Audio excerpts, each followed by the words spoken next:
Hezbollah chief Hassan Nasrallah hero था या villain? ये सवाल इसलिए क्योंकि मुस्लिम वर्ल्ड में नसरल्लाह को कोई नायक बता रहा है तो कोई खलनायक। हिजबुल्लाह चीफ हसन नसरल्लाह के मारे जाने से एक तरफ जहां ईरान, इराक समेत दुनिया के कई इस्लामिक देश मातम मना रहे हैं, तो वहीं सीरिया के मुसलमान उसके खात्मे का जश्न मना रहे हैं। सीरिया में मिठाइयाँ बांटी जा रही हैं।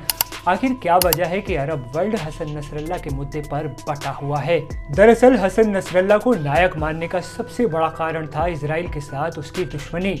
हसन नसरल्लाह के नेतृत्व में हिजबुल्लाह ने साल 2000 में इजरायली सेना को दक्षिण लेबनान से वापस जाने के लिए मजबूर कर दिया था, जो कई सालों तक वहां डेरा डाले हुई थी।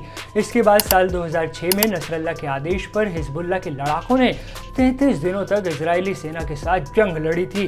तभी से अरब वर्ल्ड में नसरल्लाह की छवि एक ऐसे सम्मानित नेता के रूप में बनी जो डटकर इजराइल के सामने खड़ा रहा था। चलिए बात करते हैं कि हसन नसरल्लाह को हीरो कौन मानते थे। आपको बता दें कि नसरल्लाह की छवि एक शिया नेता की थी।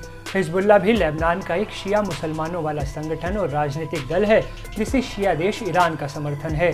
अतीत में कई ऐसे मौके आए जब शिया और सुन्नी के बीच बटे अरब वर्ल्ड में ईरान और हिजबुल्लाह चीफ हसन नसरल्लाह शियाओं के पक्ष में खड़े दिखे थे। अब बात की जाए कि नसरल्लाह को खलनायक कौन मानते थे। दरअसल सीरिया के सुन्नी मुसलमान हसन नसरल्लाह को खलनायक मानते थे क्योंकि सीरिया सुन्नी मुसलमानों का गढ़ है।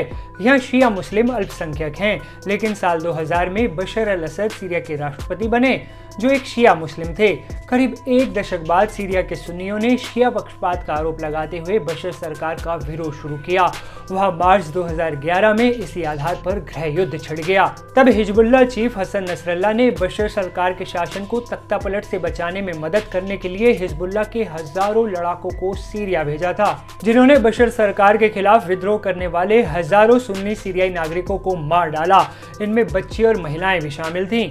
यही वजह है कि हसन नसरल्लाह की मौत की खबर पर नाचने और जश्न मनाने वाले सीरियाई विद्रोही उसे सुन्नी मुसलमानों का कातिल मानते थे।